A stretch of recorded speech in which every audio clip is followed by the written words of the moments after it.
विश्वविख्यात ज्ञान और मोक्ष के पवित्र नगरी गया जी के हम प्रणाम करही। विष्णुपद मंदिर के ई गौरवशाली भूमि पर अपने सबके अभिनंदन करत ही बिहार के राज्यपाल आरिफ मोहम्मद खान जी, यहां के लोकप्रिय मुख्यमंत्री नीतीश कुमार जी, केंद्रीय मंत्रिमंडल के मेरे सहयोगी जीतन राम मांझी जी, राजीव रंजन सिंह, चिराग पासवान जी, रामनाथ ठाकुर जी, नित्यानंद राय जी, सतीश चंद्र दुबे जी, राजभूषण चौधरी जी, डिप्टी सीएम सम्राट चौधरी जी, विजय कुमार सिन्हा जी, बिहार सरकार के मंत्रीगण, संसद में मेरे साथी उपेंद्र कुशवाहा जी, अन्य सांसदगण और बिहार के मेरे प्यारे भाइयों और बहनों, गया जी की ये धरती अध्यात्म और शांति की धरती है। ये भगवान बुद्ध को बोध कराने वाली पावन भूमि है। गया जी की आध्यात्मिक और सांस्कृतिक विरासत बहुत प्राचीन है, बहुत समृद्ध है। यहां के लोगों की इच्छा थी कि इस नगरी को गया नहीं, गया जी कहा जाए। मैं इस निर्णय के लिए बिहार सरकार का अभिनंदन करता हूं। मुझे खुशी है कि गया जी के तेज विकास के लिए बिहार की डबल इंजन सरकार लगातार काम कर रही है। भाइयों बहनों, आज भी गया जी की पावन भूमि से एक ही दिन में 12,000 करोड़ रुपए की परियोजनाओं का लोकार्पण या शिलान्यास हुआ है। इनमें ऊर्जा, स्वास्थ्य और शहरी विकास के जुड़े कई बड़े प्रोजेक्ट्स हैं। इनसे बिहार के उद्योगों को ताकत मिलेगी और युवाओं के लिए रोजगार के नए अवसर भी बनेंगे। मैं इन परियोजनाओं के लिए बिहार के लोगों को बधाई देता हूं। बिहार में बेहतर स्वास्थ्य सुविधाओं के लिए आज यहां हॉस्पिटल और रिसर्च सेंटर का उद्घाटन भी हुआ है। अब बिहार के लोगों को कैंसर के इलाज के लिए एक और सुविधा मिल गई है। साथियों, गरीब के जीवन से मुश्किलें दूर करना, महिलाओं के जीवन को आसान बनाना मुझे जनता जनार्दन का सेवक बनकर यही काम करने में सबसे ज्यादा खुशहाली होती है। जैसे गरीब को पक्का घर देना, साथियों, मेरा एक बड़ा संकल्प है। जब तक हर जरूरतमंद को पक्का घर नहीं मिल जाता, मोदी चैन से नहीं बैठेगा।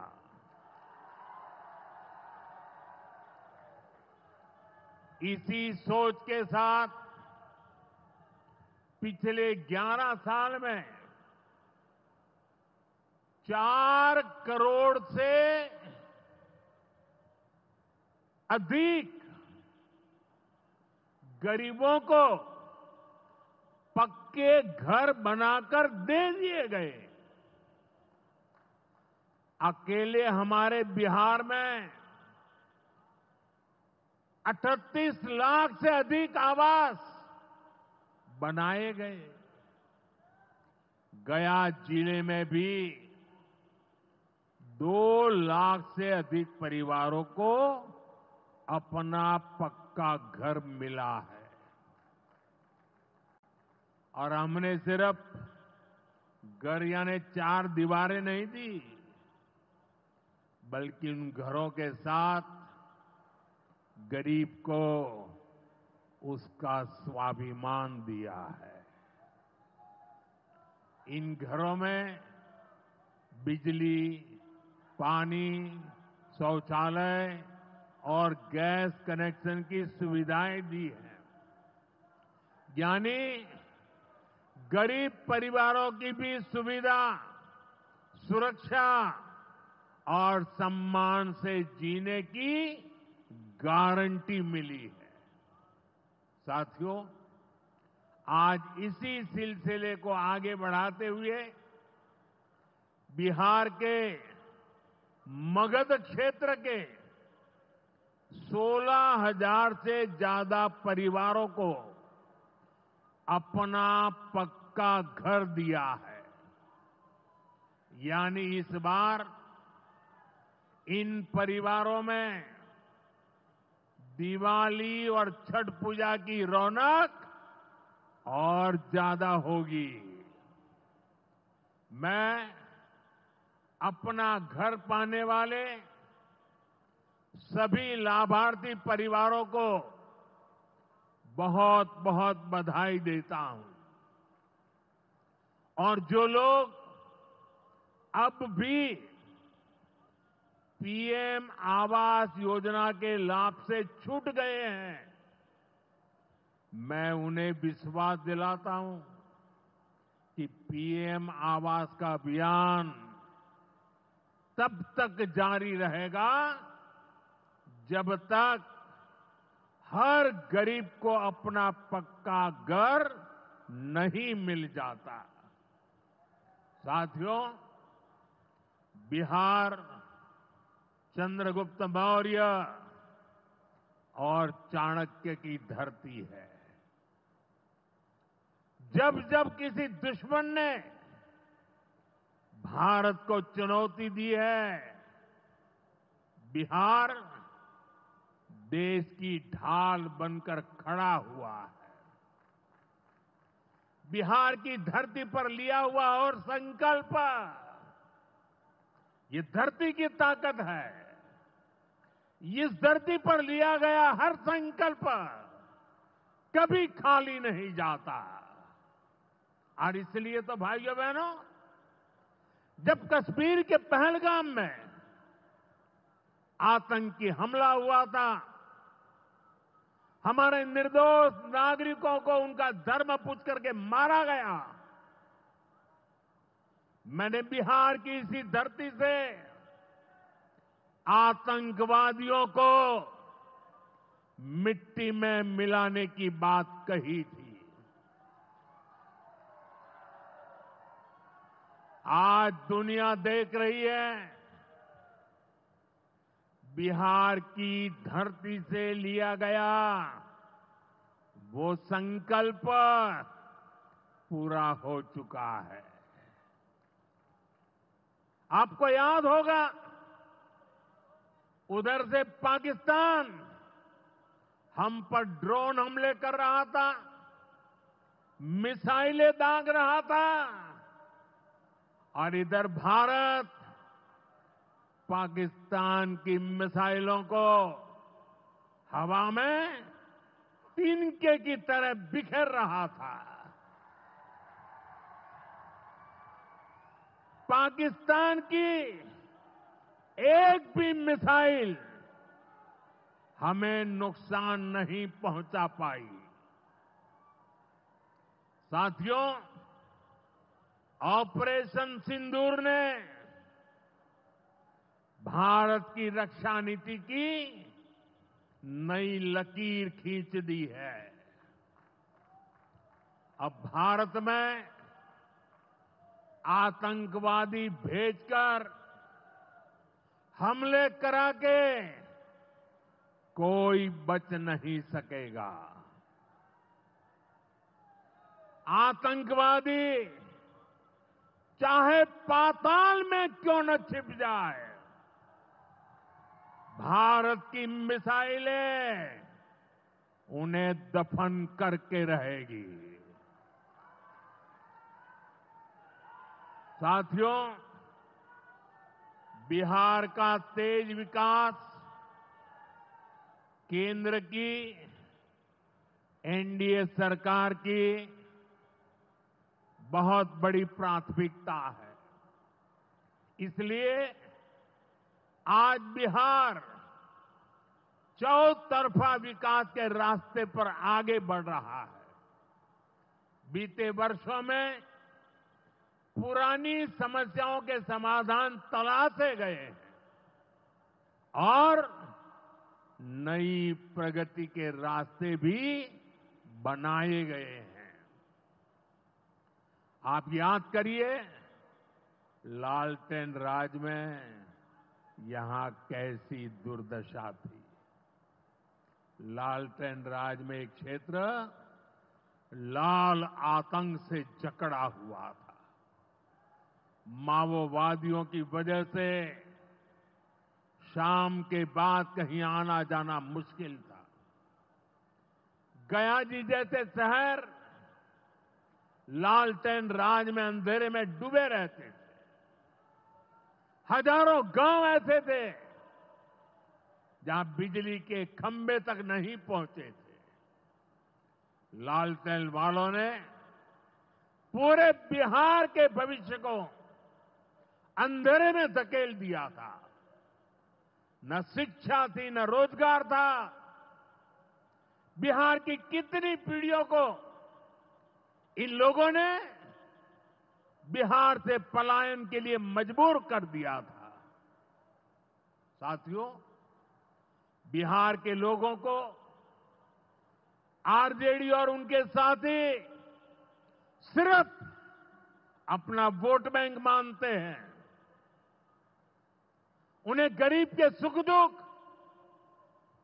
गरीब के मान सम्मान से कोई मतलब नहीं है। आपको याद होगा, कांग्रेस के एक मुख्यमंत्री ने मंच से कह दिया था कि अपने राज्य में बिहार के लोगों को घुसने नहीं देंगे। बिहार के लोगों से कांग्रेस की इतनी नफरत, बिहार के लोगों के प्रति इतनी घृणा और कोई भूल नहीं सकता। कांग्रेस का बिहार के लोगों के प्रति जो दुर्व्यवहार देखने के बाद भी यहां आरजेडी वाले गहरी नींद में सोए पड़े थे। भाइयों बहनों, बिहार की एनडीए सरकार कांग्रेस और इंडी गठबंधन वालों के इस नफरती अभियान का जवाब दे रही है। बिहार के बेटे बेटी को यहीं पर रोजगार मिले, सम्मान की जिंदगी मिले, मां बाप की वो देखभाल कर सके, इसी सोच के साथ हम काम कर रहे हैं। अब बिहार में बड़े बड़े प्रोजेक्ट बन रहे हैं। गयाजी जिले के डोभी में बिहार का सबसे बड़ा इंडस्ट्रियल एरिया तैयार हो रहा है। गयाजी में एक टेक्नोलॉजी सेंटर की स्थापना भी की जा रही है। आज ही यहां बक्सर थर्मल प्लांट का, पावर प्लांट का शुभारंभ भी हुआ है। कुछ ही महीने पहले मैंने औरंगाबाद में भी Navinagar super thermal power project की आधारशिला रखी थी। भागलपुर के पीरपैंती में भी नया थर्मल पावर प्लांट बनेगा। इस पावर प्लांट से बिहार में बिजली की आपूर्ति बढ़ेगी। और आप सब जानते हैं, जब बिजली उत्पादन बढ़ता है तो क्या होता है? घरों में बिजली की सप्लाई बढ़ती है और उद्योगों को भी ज्यादा से ज्यादा बिजली मिलती है और इससे भी रोजगार के नए मौके बनते हैं। साथियों, बिहार के युवाओं को पक्की सरकारी नौकरी देने के लिए नीतीश जी ने बड़ा अभियान चलाया हुआ है। ये नीतीश जी हैं, तभी यहां शिक्षकों की भर्ती भी पूरी पारदर्शिता से हुई। साथियों, यहां के नौजवानों को ज्यादा से ज्यादा संख्या में बिहार में ही रोजगार मिले, उन्हें नौकरी के लिए पलायन न करना पड़े, इसमें केंद्र सरकार की एक नई योजना से भी बहुत बड़ी मदद मिलने वाली है। अभी पिछले सप्ताह इस 15 अगस्त से ही देश भर में प्रधानमंत्री विकसित भारत रोजगार योजना लागू हुई है।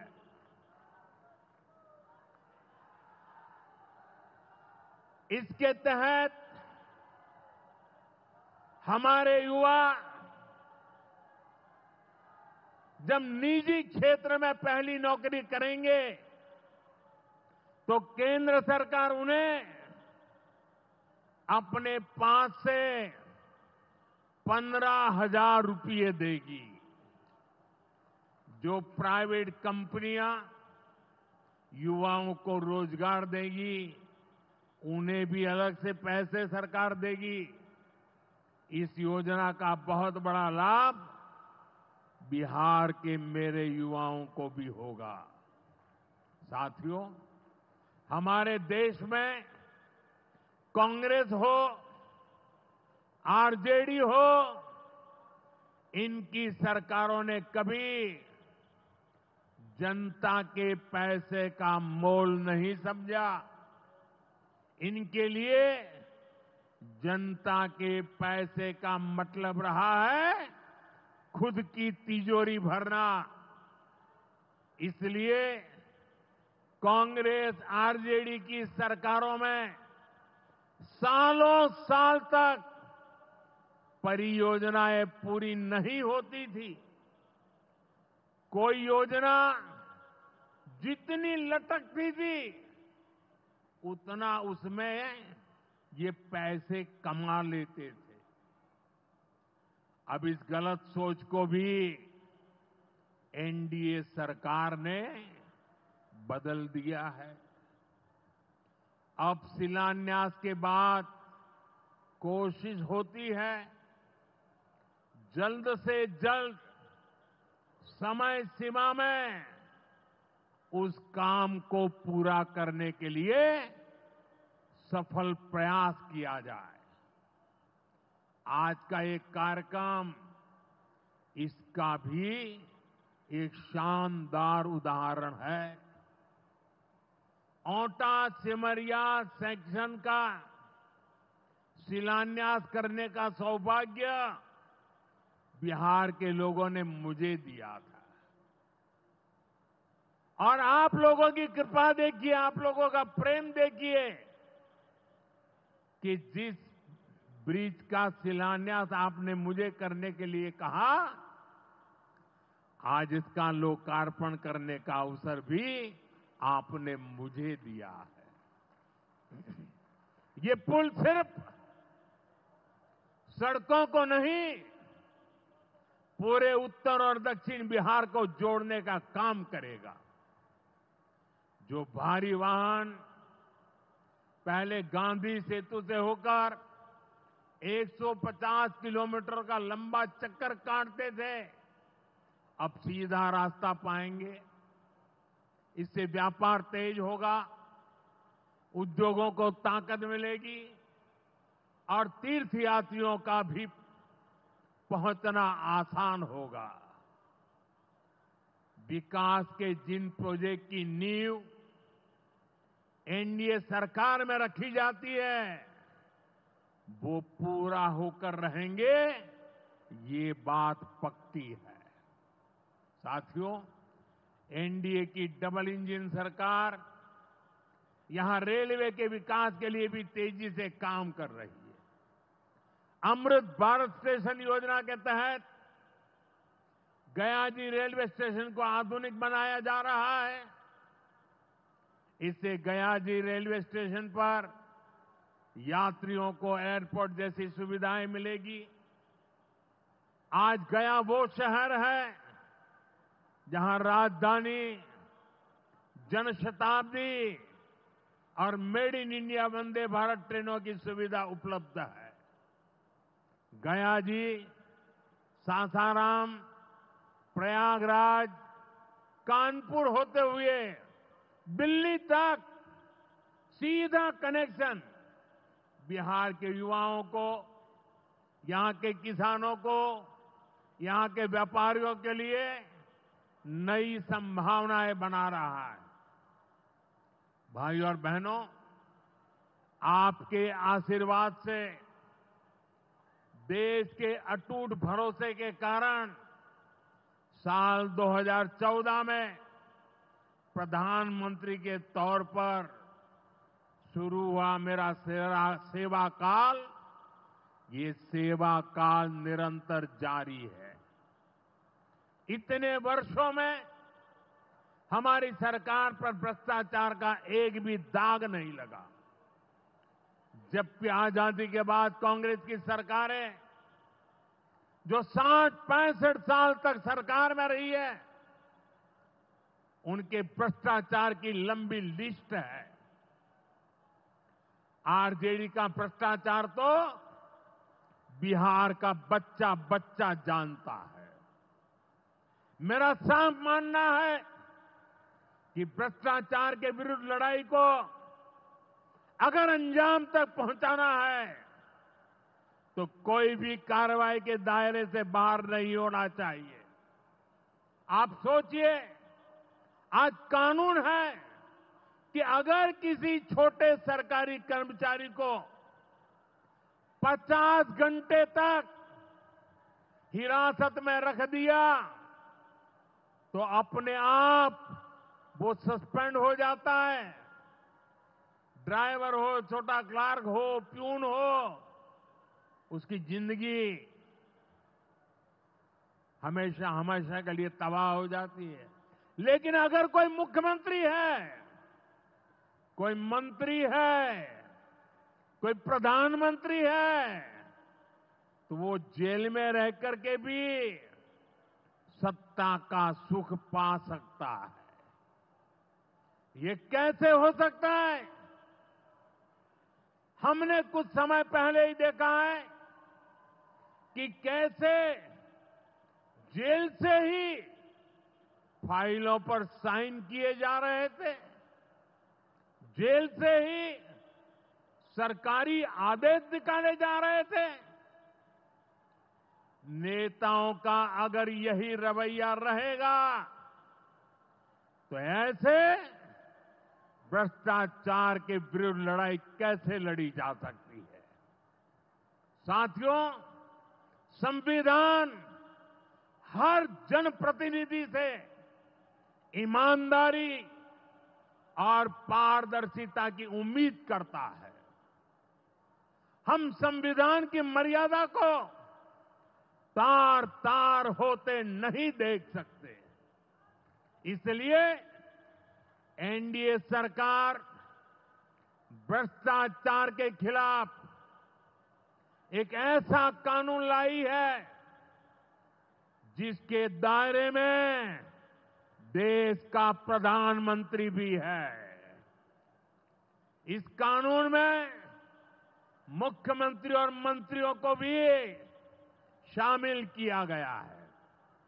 जब ये कानून बन जाएगा तो प्रधानमंत्री हो या मुख्यमंत्री या फिर कोई भी मंत्री, उसे गिरफ्तारी के 30 दिन के अंदर जमानत लेनी होगी और अगर जमानत नहीं मिली तो 31वें दिन उसे कुर्सी छोड़नी पड़ेगी।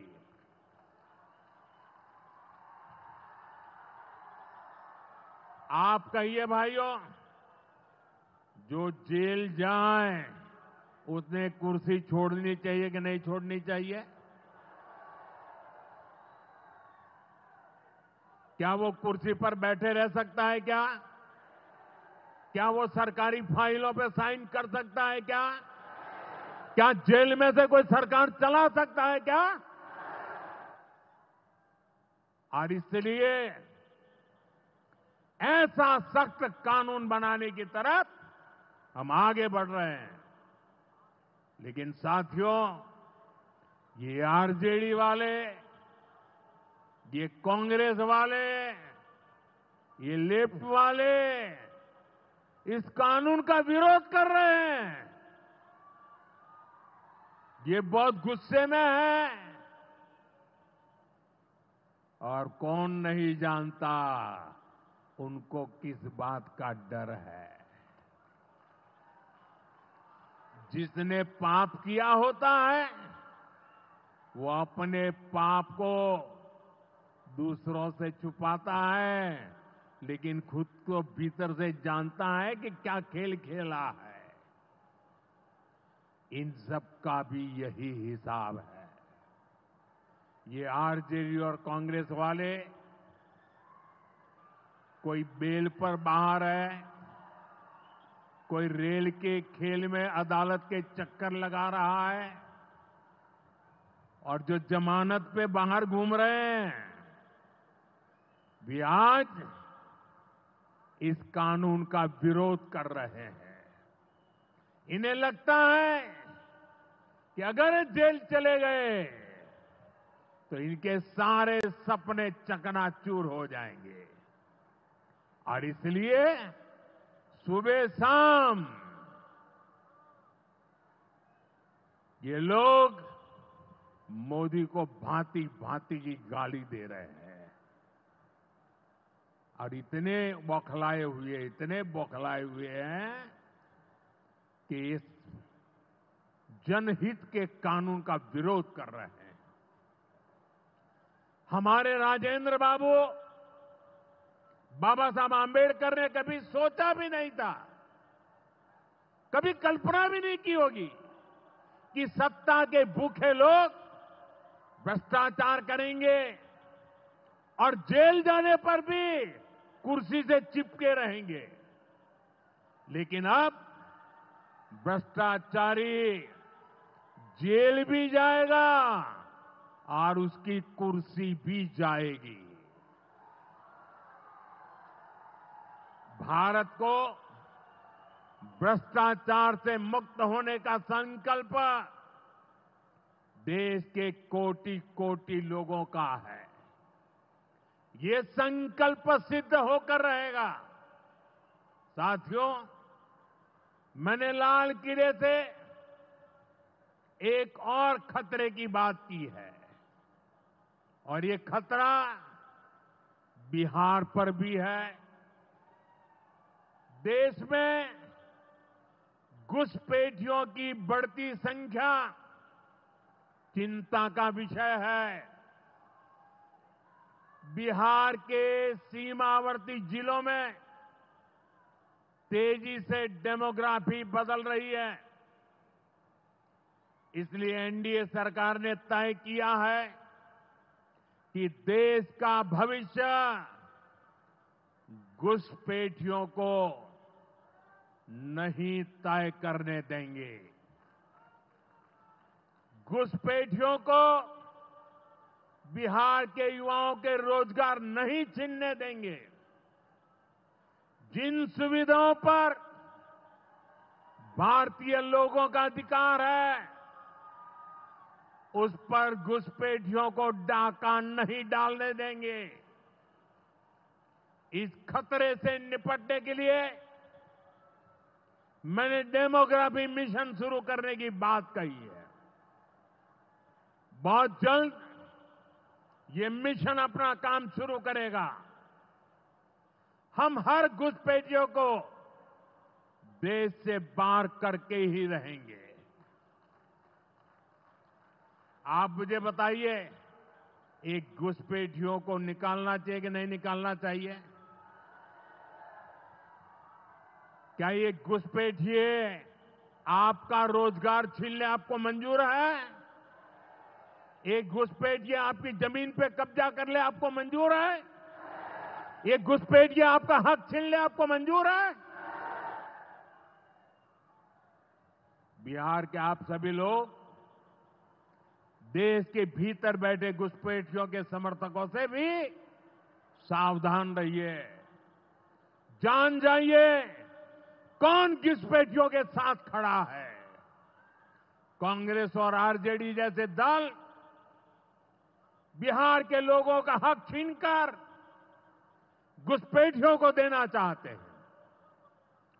तुष्टीकरण के लिए, वोट बैंक को बढ़ाने के लिए कांग्रेस आरजेडी वाले कुछ भी कर सकते हैं, कितने ही नीचे जा सकते हैं। इसलिए बिहार के लोगों को बहुत सतर्क रहना है। साथियों, हमें हमारे बिहार को कांग्रेस आरजेडी की बुरी नजर से बचाकर रखना है। बिहार के लिए ये समय बहुत अहम है। बिहार के युवाओं के सपने पूरे हो, बिहार के लोगों की आकांक्षाओं को नई उड़ान मिले, इसके लिए केंद्र सरकार और नीतीश जी के साथ हम कंधे से कंधा मिलाकर बिहार के कल्याण के लिए काम कर रहे हैं। बिहार में विकास की गति बनी रहे, इसके लिए डबल इंजन की सरकार लगातार मेहनत कर रही है। आज के विकास प्रोजेक्ट इसी दिशा में महत्वपूर्ण कदम है। मैं एक बार फिर इन परियोजनाओं के लिए बिहार को बहुत बहुत बधाई देता हूं। मेरे साथ बोलिए, भारत माता की।